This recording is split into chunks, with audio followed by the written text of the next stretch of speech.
It was about 1 in the morning, and I wasn't sleepy at all. I couldn't have It couldn't have been a dream because I was nowhere near tired.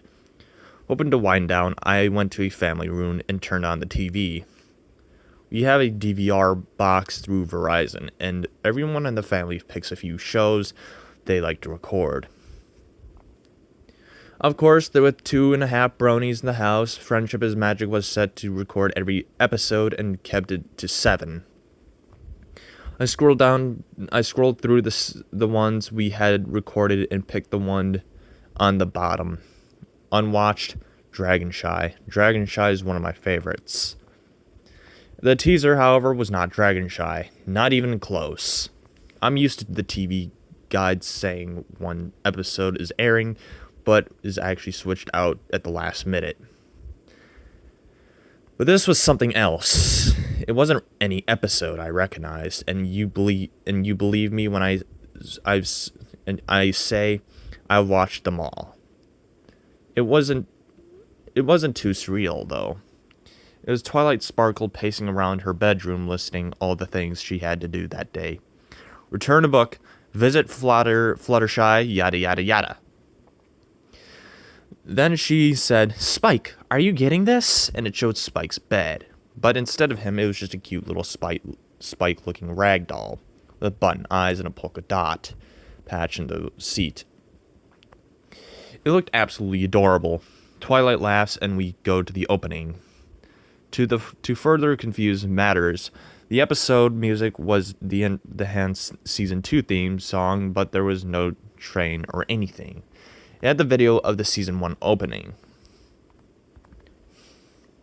So much for placing it in the timeline. Unless if this was a leaked Season 3 episode and they were done pushing the train toys by that point. After the opening, there were commercials.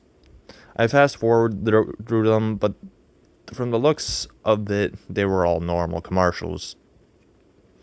Then the show came back to show Twilight in Sugar Cube Corner that the Spike doll on her back. The title was Half-Baked Suncakes. Twilight was pacing back and forth, giving some plot expositions about how they were making special cupcakes for the Princess Celestia to thank her for letting Twilight stay in Ponyville with all her friends.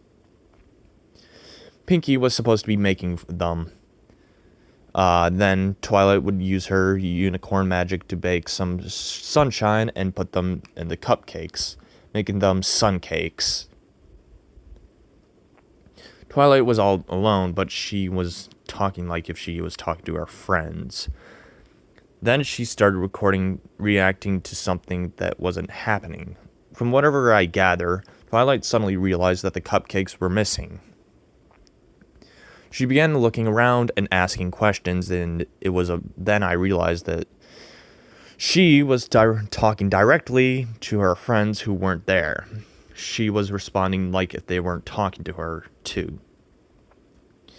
It made it hard to follow, but I can't remember much of what she said, but it would be like this. For example, Twilight says, "Fluttershy, where have you been all day?" And normally Fluttershy would say something like, "Oh, I've been tending to my animals all day." Then Twilight would say, "Oh well, give Angel my best then." Except here she would say, "Fluttershy, where have you been all day?" Then pause for 3 beats. Enough time to register a significant pause, but not actually long enough for another pony to say anything meaningful. And then she would say, "Oh well, give Angel my best then." Twilight moved and acted like if there were other ponies on screen, and in fact the camera positioned so that other ponies should have been in the frame, but it was just Twilight.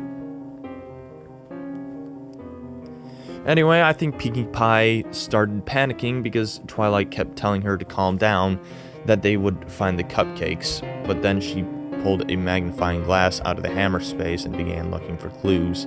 The rest of the first act was all her for looking for clues, asking the Spike doll to write them down, and questioning the other ponies.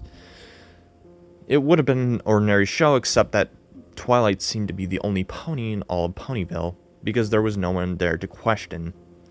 She began to get flustered, but the cute kind of flustered at the end of look before you sleep, not the creepy flustered from lesson 0.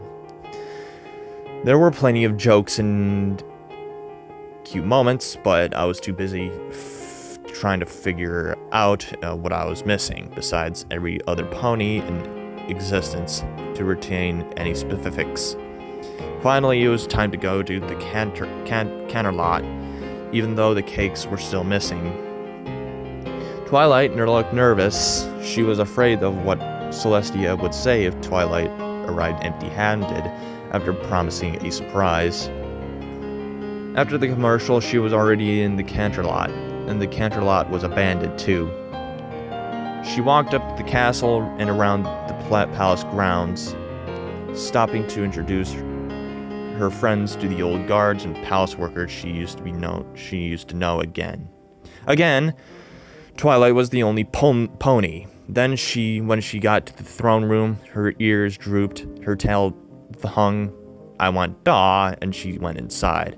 She apologized for not bringing the cupcakes, and she promised she'd try her hardest to find them after they disappeared, and she was sorry if she let Celestia down. I don't know what was invisible Celestia was saying to Twilight, but whatever it was, she slowly started to lift her head up, and her eyes brightened, and her tail stopped hanging.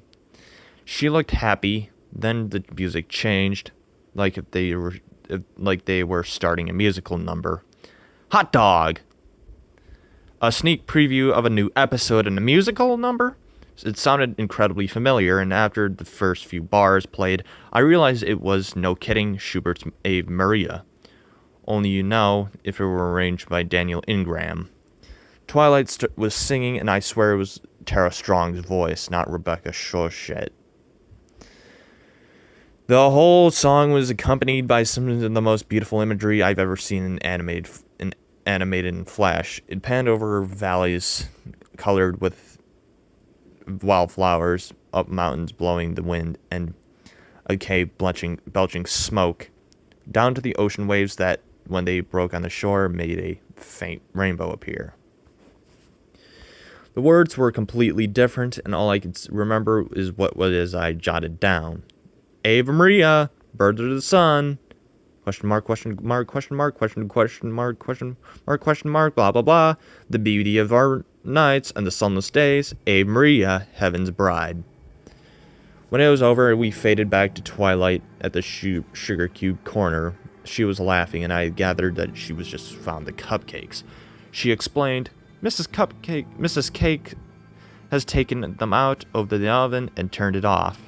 Then Mr. Cake, flustered with all the work and the new twins, thought that they didn't go in, so they had been sitting in the oven this whole time. Twilight laughed, and saying it was a good thing that the oven wasn't hot. It looked like a gas range. And she flicked the switch onto the stove, but it didn't light. But she acted like if it did. Then came the letter. Dear Princess Celestia, I got something new. Good friends help you. Because when more people help you, everyone's share of work adds up, and to the less that you would have been all alone. And a good friend understands when things don't always go the way you expected, and this struck me as sweet that she was calling Princess Celestia a friend.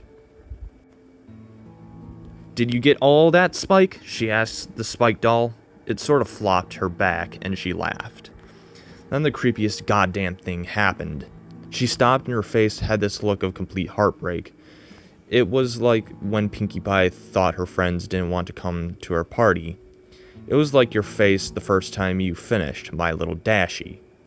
She sat down, a look of despair and ultimate sadness in her eyes now watering. Sad stock music played in the background. The camera pulled back, showing her sitting in the empty sugar cube corner, then fades to outside, still putting her back to the show of all of empty Ponyville and the clowns. Then My Little Pony credits started and startled the crap right out of me. There was an ad for pound puppies, some commercials, the few minutes of family night, and the recording was over. So I was so confused and weirded out that I just didn't want to even think about it. I just flipped channels until I found Will and Grace or something that I knew was behaving until it was supposed to, and watched the channel until I fall asleep in the couch. The next morning, when I woke up, I went to the DVR and tried to watch the episode again, only to realize it was just with a sinking stomach that I forgot to mark it.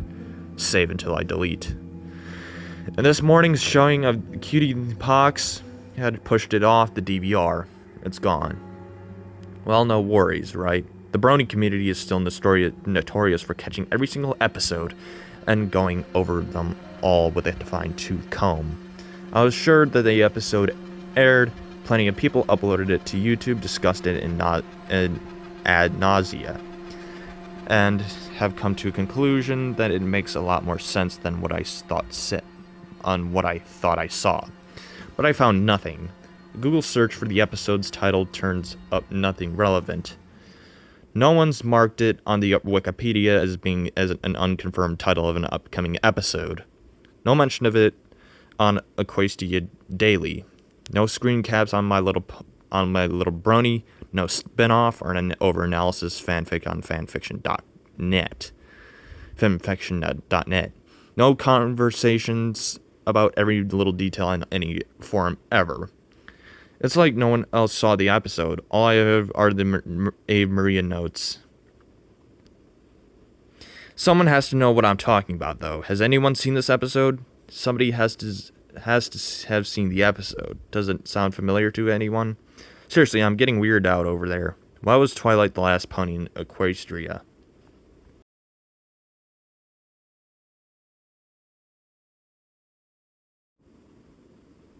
Well, this was a very interesting and very neat creepypasta about My Little Pony. It's very creepy and very mysterious, if you ask me.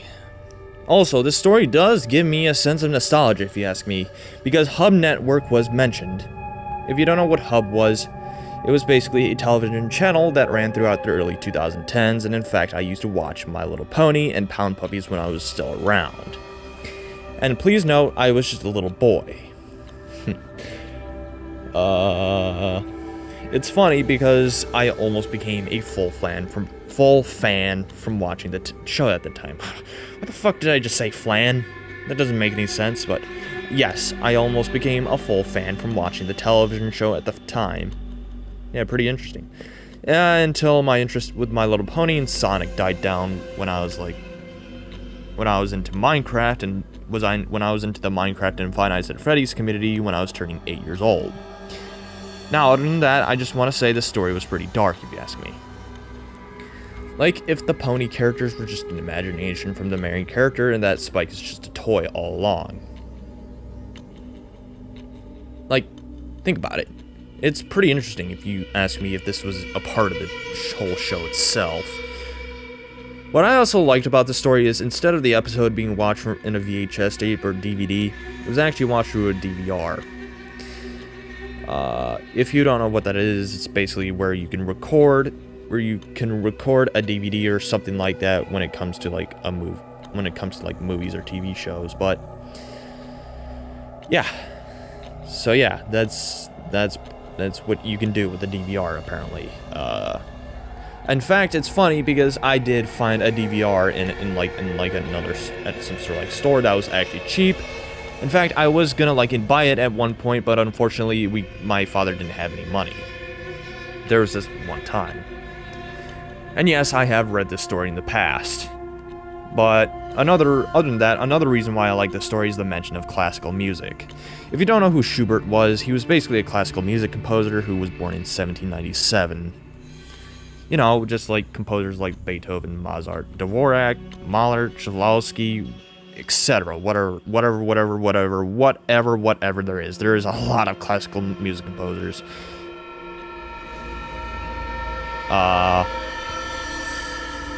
Well, anyway, the episode was dark as hell. Due to the fact that it could have been an imagination all along during the series.